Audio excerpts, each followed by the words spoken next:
बिस्मिल्लाहिर्रहमानिर्रहीम रब्बी ज़िदनी इल्मा सल्लल्लाहु अलैहि वसल्लम। डॉक्टर मोहम्मद नईम अस्कर मेरा नाम है।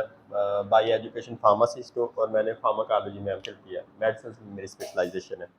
आज हम फार्मेसी टेक्नीशियन प्रोग्राम में चैप्टर 12 पढ़ेंगे फिजियोलॉजी बुक का, और हम पहुँच चुके हैं कैल्सिटोनिन हार्मोन पे।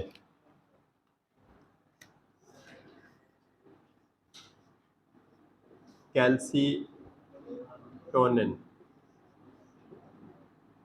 कुछ लोग इसे कैल्सिटोनिन भी बोलते हैं, कुछ कैल्सिटोनिन। ठीक है, हमने बेटा थायराइड ग्लैंड पढ़ा है। थायराइड, ठीक है, किधर होता है थायराइड ग्लैंड बिलाल? ठीक है, शाबाश। और उसके पीछे कौन सा ग्लैंड होता है? शाबाश। थायराइड ग्लैंड से कौन सा हार्मोन रिलीज होता है? बेटे ग्लैंड को ऐसे समझें ये घर है। अब मैं अपने घर से आया हूँ बस्ती दवा से, खलील अपने घर से आया। ग्लैंड का मतलब जहाँ से कोई चीज़ निकल रही होती है। अब फर्ज करें कैल्सिटोनिन निकल रहा थायराइड ग्लैंड से, वो जाके फर्ज करें पाँव पे एक्शन शो कर रहा हो। ठीक है, इस तरह हमने ऑक्सीटोसिन पढ़ा, वो निकल कहाँ से रहा है? वो एक्शन कहीं भी जाके जीआईटी पे भी एक्शन शो कर रहा होता है। और कुछ होते हैं स्टिमुलेटिंग हार्मोन। अब हम ये चीज़ आप सबके समझने की है, बहुत सारी हमने चीज़ें पढ़ी। पिट्यूटरी ग्लैंड को बार बार हमने पढ़ा, तो उससे इंटीरियर पिट्यूटरी से 6 किस्म के हार्मोन हमने फिजियोलॉजी बुक में देखे, और 2 किस्म के हार्मोन पोस्टीरियर पिट्यूटरी में देखे। तो वो क्या करते हैं, उनसे इस तरह की सेक्रेशंस निकलती हैं जो जाके उस ग्लैंड पे एक्शन करती हैं और वहाँ से हार्मोन निकालती हैं। ये चीज़ समझ आती है? अब जो पिट्यूटरी ग्लैंड का फ्रंटल पोर्शन है, फ्रंट वाला एंटीरियर पिट्यूटरी ग्लैंड, उससे इस तरह की सेक्रेशन निकली जो स्टिमुलेट करती है थायराइड ग्लैंड को। यानी एक किस्म का हार्मोन वो निकला, उसने आके क्या किया, थायराइड ग्लैंड को एक्टिव कर दिया। थायराइड ग्लैंड ने आगे क्या रिलीज किया, यानी कैल्सिटोनिन कहाँ से निकलता है? थायराइड ग्लैंड से। Calcitonin is produced by parafollicular cells of thyroid gland. It is involved in homeostasis of blood calcium and phosphate levels. अब उसने हमें क्या बताया कहाँ से रिलीज होता है? रिलीज फ्रॉम, सेल का नाम बताया उसने हमें, parafollicular cells of, parafollicular cells of thyroid gland. ठीक है,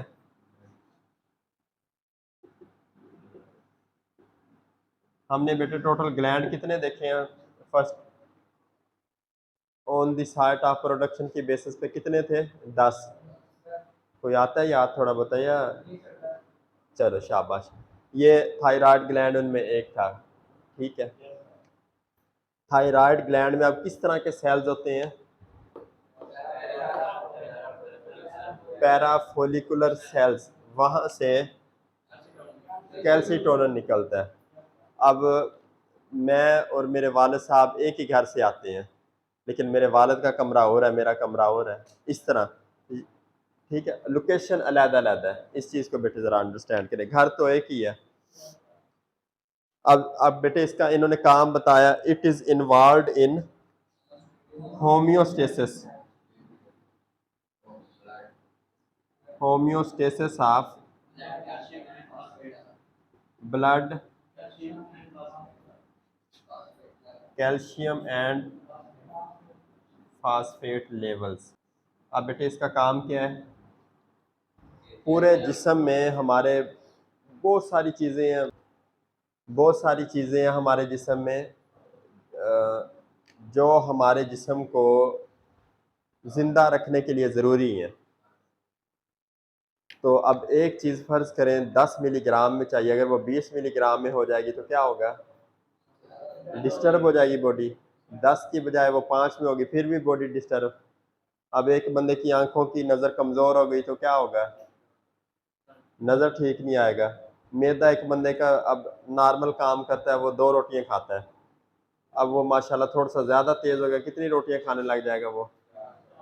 यानी एबनॉर्मेलिटी क्या होती है, डिस्टर्ब करती है, ठीक है बेटे।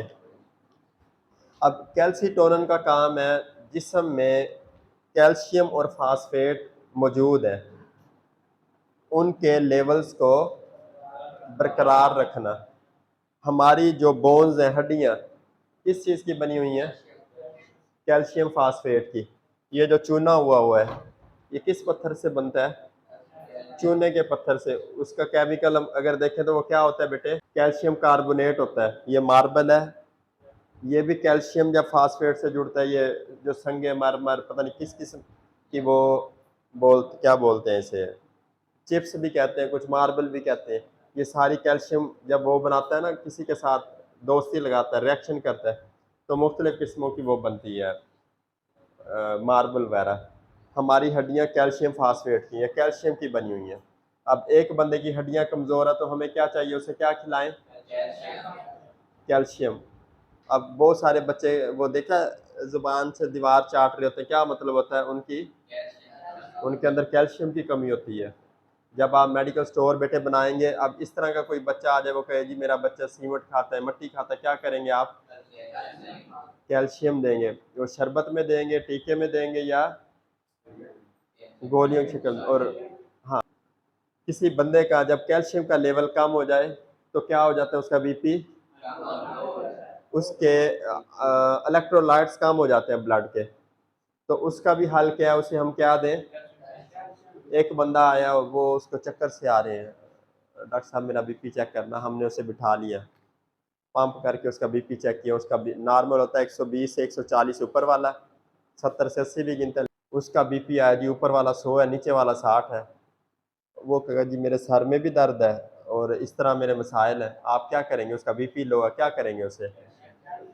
कैल्शियम की वो जो डब्बी होती है, वो कहेंगे भाईजान एक गोली एक गिलास पानी में हल करें और रोज़ाना एक पिए। अब वो कहे जी मैं ये गोली का मुझे जायका पसंद नहीं है, मुझे कैल्शियम की पुड़ियाँ दें।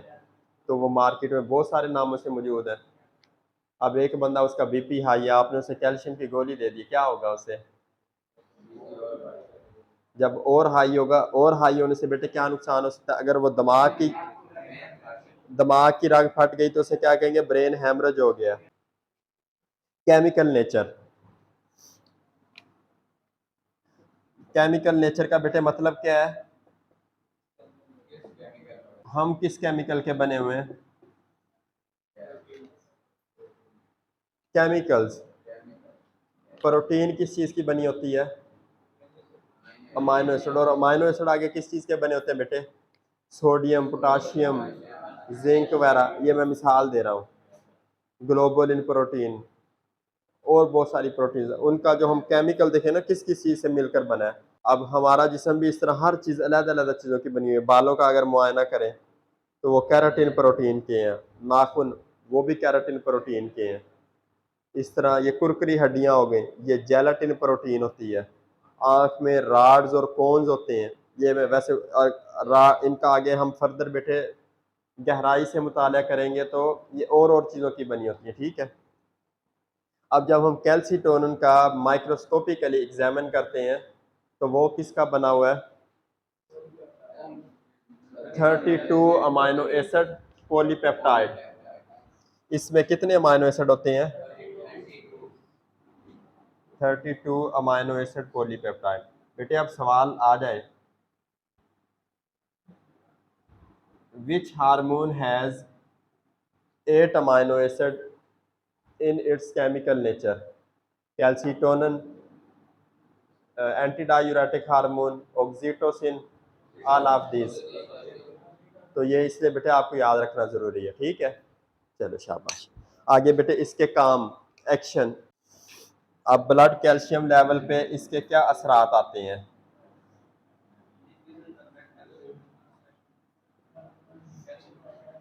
अब हमने इसका ये तो पढ़ लिया, ये होम्योस्टेसिस करता है। होम्योस्टेसिस इसे कहते हैं बॉडी के इंटरनल इन्वायरमेंट को एक्सटर्नल इन्वायरमेंट के मुताबिक रखना। बेटे इसको होम्योस्टेसिस कहते हैं मेडिकली।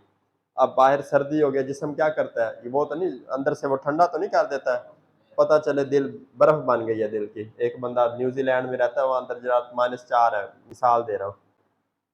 तो जिस्म क्या करता है, बाहर सर्दी है तो अंदर गर्मी पैदा करता है, वो हीट पैदा करता है। और अगर बाहर फर्ज करें जो अफ्रीका में रहते हैं लोग, जमीका में रहते हैं, जब अफ्रीका की रियासत है, तो जिस्म क्या करता है, वो पसीना खारिज करता है, बार बार हम नहाते हैं, वो अंदरूनी दर्जरात को ठंडा रखता है।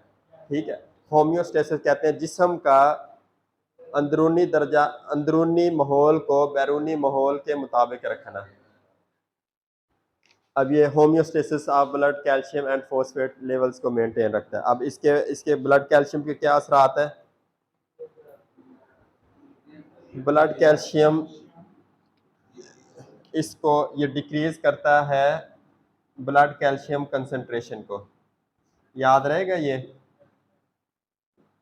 CONC का मतलब होता है कंसंट्रेशन। यानी इसका काम क्या है, ये कैल्शियम के पीछे लगा हुआ है, ये उसे कहता भाई बाहर निकल, चल भाई अपना काम कर। बाहर किस तरह निकालता है ये,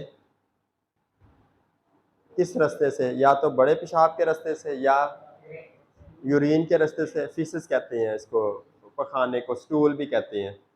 या हम जो बोल रहे हैं थूक, कुछ लोग का मुंह से थूक नहीं इस तरह उड़ता, हाँ सलाइवा, कुछ लोग के पसीने आते हैं। ठीक है, ये इन रास्तों से कहता चल भाई जान छोड़ जिस्म की मिकदार। हाँ जी।